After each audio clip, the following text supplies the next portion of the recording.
Welcome to insPAWed. I am Cyndie Morgan, and I am the host, and this is my co-host, Nigel. And this show celebrates the pets who inspire their purpose and the paths that followed. And today, my guest is Pamela Pearson. Hey, thank you for coming, Pamela. My pleasure. Hey, Nigel, you're going to come back here, buddy. Pamela is the founder of Thank God for Dogs. Her journey was inspired by her rescue dog, who is here in the studio, Kismet. Kismet helped spark a therapy dog nonprofit and a TEDx talk. So welcome. Thank you. So tell us about your pet and who inspired your business. Let's start there. Well, this is Kismet. He is an 8-year-old Bernedoodle rescue. I was very fortunate that he came into my life. And he was the inspiration for Thank God for Dogs just because I knew immediately he was different. He just had you can tell, he just has such a way about him. Yeah, you got a presence. That is very comforting, and he can intuitively pick up on how people are feeling. So for me, he was just something special. And, I'll be with a group of people and he'll go up to somebody and he'll cross body and then he'll lean in and they're like, oh my God, this is just what I needed. How did he know? How did he know? He just intuitively does. So. And how old was he when you got him? He was 6 months. Okay. Yeah, he was about 6 months. I got him and a Bernese Mountain Dog that was named Freya at the same time. I flew to Indiana, drove an hour and a half north to the rescue, picked them up, and then drove home. Wow. Yeah, so he is something special. Hi, Nigel. That's awesome. So what moment made you realize your pet had sparked something bigger? I always knew that he had that intuitive nature, but it was during COVID when I went to visit my mother in the nursing home. And because he was registered at the time as an emotional support dog before he became a registered therapy dog, he would just go up to people. A gentleman sitting in the wheelchair in the hallway, he would go up and he would just rest his head on his knee. And the man would just start petting him. And just my heart would just burst. And my eyes would fill with tears just watching. Or he'd go into a room, oh, can I pet your dog? And go up. And there was an elderly woman, she had been a veterinarian. And she goes, oh, I miss my dogs. Can they have a snack? And it was then that I knew. And of course, with my mom, she was always like, there's my favorite grand dogs. And he would just go and he'd sit next to her, or he'd, jump up on the bed, or, just such a presence. And it was really, I have these pictures that are so amazing of her and him. He'd be there. Yeah, he'd be there facing her, and she'd be down and she'd be talking to him. And I swear, they were having conversations. Oh, I believe it. They were having conversations of their own, and my mom and him would just be in this whole other place. And just to sit and watch it was a blessing. And I'm like, wow, there's something really, really special there. And I don't think we realize I think we realize it, but it's kind of when you're in the moment. But we don't realize how many people in nursing homes, we'll use that as our example, had pets. Yeah. And now they're in an environment where they can't have their pet. Like for me, I hope I never have to feel that feeling. Mm-hmm. And so what a beautiful, beautiful position Kismet has made in life for this room to do that, because it's so needed, so needed. I used to bring Nigel in. He is not a therapy dog, but I would bring Nigel into the nursing home to visit my mom. And he would sit on our bed and lay there. But the people, when you're going down the hallway, they were like, oh. Their faces light up. Yeah, they lit up. They could just be sitting there. I've heard people say, she hasn't eaten for days. And then after Kismet visited, she wants to eat. She was hungry. Or, gosh, that's the biggest smile I've seen him have since he's been here. Yeah. People's faces light up. You can feel their energy. And there's just this special connection. With dogs, it requires no words. Absolutely. It's just that emotional connection, that understanding. There's a presence about it. There's a grace about it. And it's just my heart's just like. And to witness that, honestly, is such a gift. To witness it is amazing. So what one lesson has your pet taught you that shows up in your business every day? unconditional love and compassion. Yeah. And meeting people where they are without judgment. That's a big one. Dogs are so great at that. Humans, not so much. Yeah, humans. No offense, but we all come Pets in general, right? Humans do. We have preconceived notions and judgments and things that we've carried around with us. You know, if I step on Kismet's foot by accident, he's forgotten 5 seconds later. Yeah, he's like, oops. I'm like, oh, I'm sorry. He's like, okay, can I have a snack? But the way that he will approach anybody, it doesn't matter, age, color, race, gender, preference, whatever it is. And he's like, it doesn't matter, right. I'm all right energy here. with dogs. All energy. All And energy. That's for sure. And they're so in the moment. They're always, in the moment. They're always in the moment. Hi. How has your pet helped you connect with your customers or community? Well, you can talk more about this, and I'd love to talk more about how that connected you to your TEDx talk. Oh my gosh, everything is divinely guided, I do believe. There's so many, and that's why I called it Thank God for Dogs, right? I was thinking like, what is this business? What is this name? And, one day I wasn't thinking about the name and I was just doing something and I was like, oh my God, thank God for dogs. And I went, that's it. That's it. Thank God for dogs. So it's connected me with my community because I can be in service.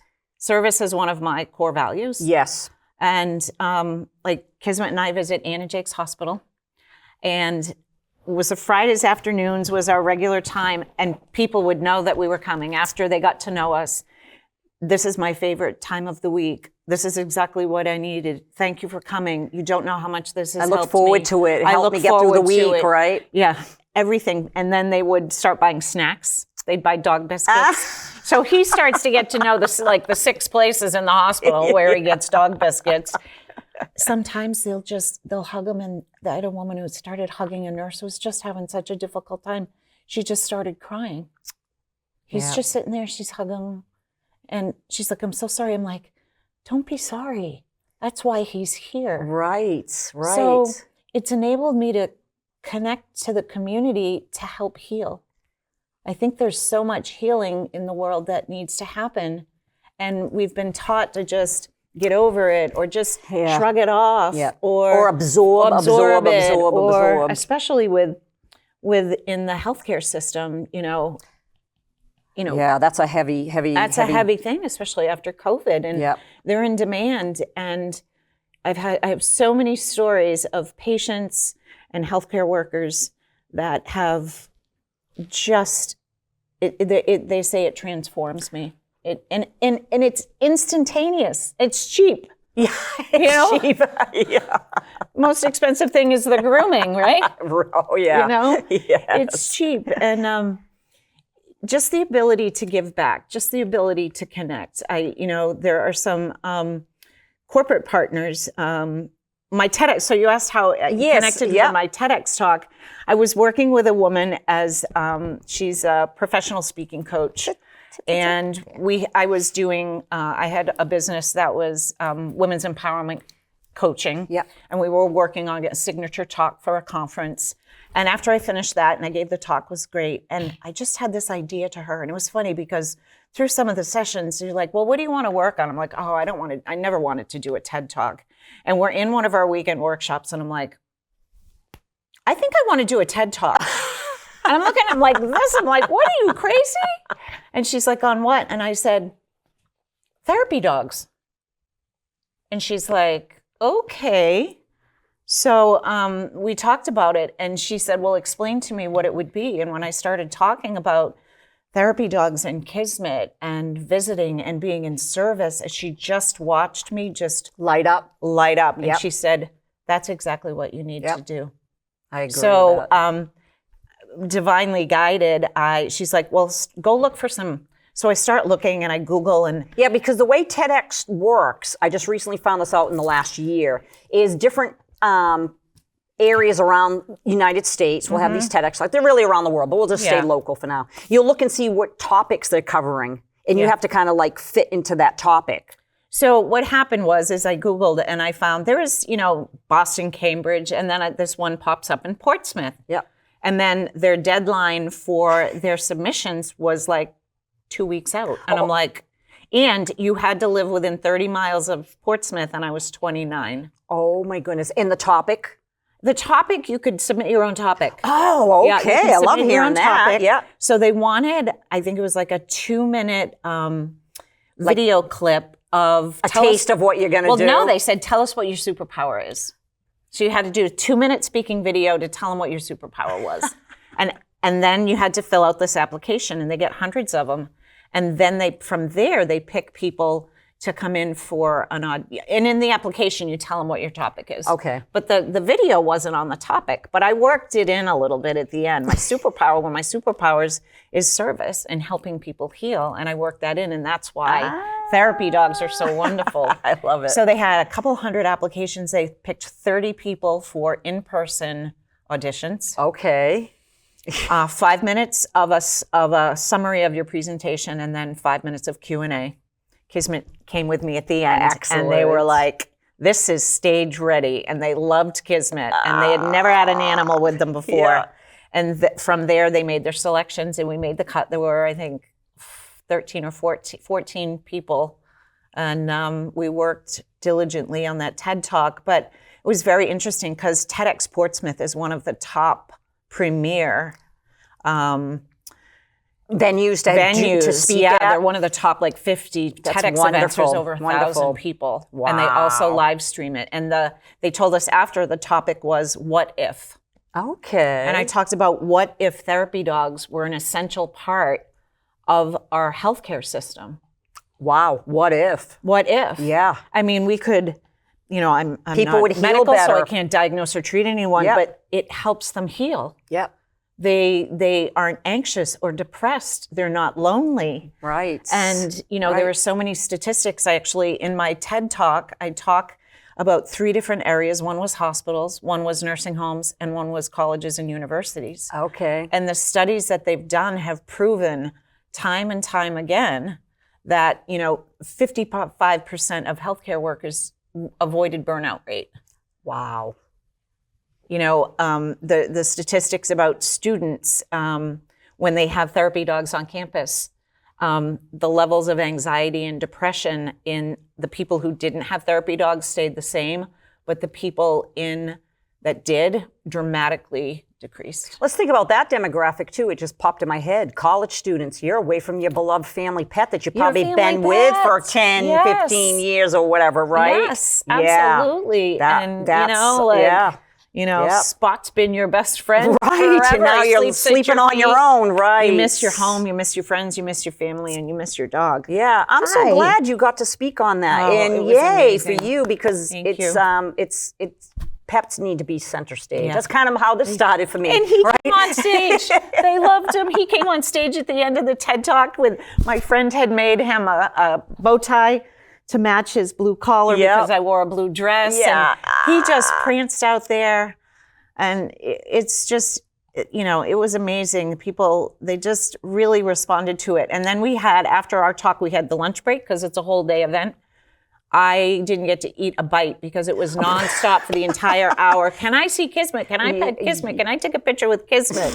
So he was a superstar. He was the hero. He was the hero. I'm so glad he allowed you to come. I know. Well, it was really funny because I will say this. So before I went on stage, they asked me, they said, "Are you nervous?" And I said, "No." I wasn't nervous. I was nervous that I wasn't nervous because there's 1,000 people there. But I said, this is bigger than me. I'm in service to something greater than myself, and this message needs to be shared. And it was just fantastic. So they held Kismet on the side. I went out and gave my talk. Yep. And they said when it got to the point where he knew he was going to come on stage, he stood up and got ready. He had heard it so many times in practice. Yes, He stood up and he got all puffed up and he went out with his little bow tie on, and he's a special guy. Aren't you, buddy? You are special. You want any water? So if your pet could talk, what do you think they would say about your success story? I just got this. I'm so proud of you. Absolutely. I'm so proud of you. Absolutely. Oh, nudging you. Yeah, yep. And this is our work. Yep. Agreed. He says, I absolutely, totally, completely love you, but this is our work. Yep. And it's such a great way to bond. just for the two of us. For sure. But he sure. says he came to be in service too. Yep. You know, I mean, there's no coincidences that it was divinely guided that I got him. Yeah. You know, that was a chance happening.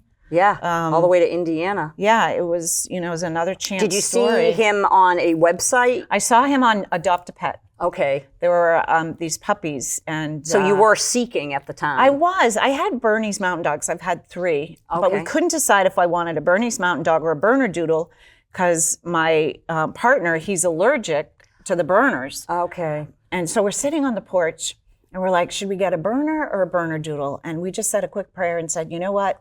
The universe will guide the right dog to us. That's a Sunday. Thursday, I'm on Adopt a Pet, and up pops this puppy, the Bernedoodle puppies. I mean, what are the chances? Yeah. Never. Slim. So I sent her an email, and she responded right away and said, I had 167 applications, and you would be the perfect home. And I told her about my 3 Bernese Mountain Dogs. She goes, but I don't know why you didn't apply for the Bernese Mountain Dog. I said, what Bernese Mountain Dog? And she goes, it's his aunt, his mother's sister. And you were like, all right, I guess I'm taking 2. I said, I'll take them both. Seriously, I'll take them both. You got a big car. Yeah, rented a Suburban to drive back from Indiana. But that's how things just show up. And you have to be aware for Absolutely. them. And then you have to take the action steps to follow through. But Absolutely. this has been... Yep. This has been Divine intervention. So he would say, "This is our work, Mom. Absolutely. This is our work. Let's go do it." I love and he it. does. Oh, when I put his vest on him when he goes on a therapy dog visit, he gets all puffed up, and he knows. It's his job. Yeah, he's like, "It's my job." It's his job. Love that. The 2 of you are so cute. So now for the bonus question, spill the treats. Ooh. What's one fun, quirky, you can say more than one if you have one, but what's one fun, quirky, or surprising thing about your pet or your journey together? Yeah, Okay. Kismet, we might say something about Kismet you. is my first boy dog. Okay. Can I tell him the secret? Can I tell him the secret? Okay. He loves to spoon. Kismet's a He will. spooner. He's a spooner. I've never had a dog that would spoon. He will jump up, he will turn, and then he will lay down right in in curve. his Yeah. back up against my chest and to right in the curve. All night. Yep, he's a spooner. And he's like, oh, come on, Mom, don't tell anybody. I'm supposed to be me. But no, he's a spooner. Oh my goodness. Yep. Sorry, Aren't you, buddy? Kismet. Oh, I love that. So let's have you tell everybody where they can find you, your work, your Absolutely, missions, everything you're involved with. It's thankgodfordogs.org. So it's .org because it's a nonprofit. And there's a link on the website for the TED Talk. Excellent. So you can watch the TED Talk right from there. It'll take you to YouTube. And you can see the therapy dogs that we're certifying. I do monthly workshops. And then What are your workshops about? to show people what it's like to be a therapy dog. So Okay, I like do a day in a life of a therapy dog kind of thing? People who want to get certified with their dog. So they're like, Okay. I want to do therapy dog work. So I have a workshop with a maximum of six pairs. Yep. And we walk through what the therapy dog test would be like. Okay. And then I tell them if there's something they need to work on. And then one-on-one, we'll test them. And I certify them as certified therapy dogs. So they're covered under our liability insurance policy. Yep. And then I can place them like Kennebunk Savings in Maine. That's what I was talking about for the TEDx. They were one of the sponsors for the TEDx. Yep. And they have sponsored 2 therapy dogs to go out in their community. They go to Atria, Kennebunk, and Portsmouth Hospital. How wonderful So is the that? workshops, I show people what it's like, and then I test and certify them, and then I will place them in the community. So we have nursing homes, hospitals, memory care centers. Right now I have someone who wants to go into the veterans home. Yes. That would be they just lovely. got certified with their dog Daisy. Wonderful. We have Gus, he's a blind dog, and he's really good with children. He's really good with children. And wonderful. it's interesting for them. They're like, well, why is he blind? And how did that happen? And he was born. It's another relatable thing. So I don't think that there's an audience that can't benefit from therapy dogs. Oh, absolutely. I think so. Kids and adults, Imagine the how a elders. work day would be if every single person could bring a dog to work, or even any pet that makes them happy. I would love that. You're spending 9 hours a day there. I was in my Absolutely. corporate life. A lot more organizations are having them, Yeah. Yep. Yep. or having a pet day. Right. You know, yeah. there's a lot of Yeah, demand take your pet to for- work day Take your pet instead to of- work day. Yeah, take your child to work your day. How about child to work day. your fur baby? Your pet. Take your fur baby. So Instagram, Facebook. Instagram is Thank God TGF Dogs. Yes. Is Thank God for Dogs on Instagram. I think the link is there off the website as well. And we'll post it here as well. Yeah. So people can find you. And the email is woof@thankgodfordogs.org. Woof at Woof. Thank God for Dogs. Love that. Well, thank you for joining us and sharing your Oh, story. such a pleasure. And you It's too, so Nigel. wonderful. And Kisses. Kismet, thank you for coming Kismet. by. Mwah. And a special thank you to HC Media for providing studio space and supporting community storytelling, because everybody wants to tell their story and be heard, and thank you. Follow insPAWed on YouTube, Instagram, and Facebook, and we'll see you next time. But I'll leave you with this one question. What pet has inspired you? Thank you.